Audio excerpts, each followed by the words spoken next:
At least 54 police officers have been killed after a raid on a suspected militant hideout led to a major firefight in Egypt.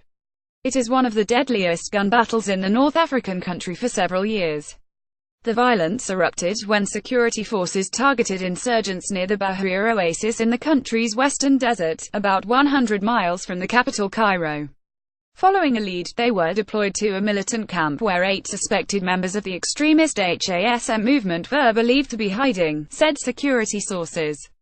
Insurgents on higher ground then used rocket-propelled grenades and explosives to ambush a convoy of 44X4s and an Interior Ministry vehicle, it was reported.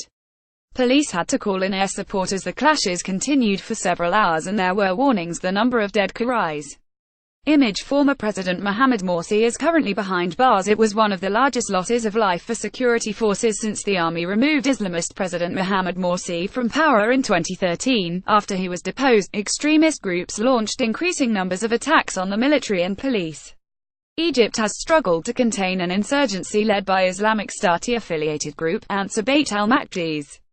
The uprising has centered mostly in the northern region of the Sinai Peninsula, around 300 miles from the latest violence.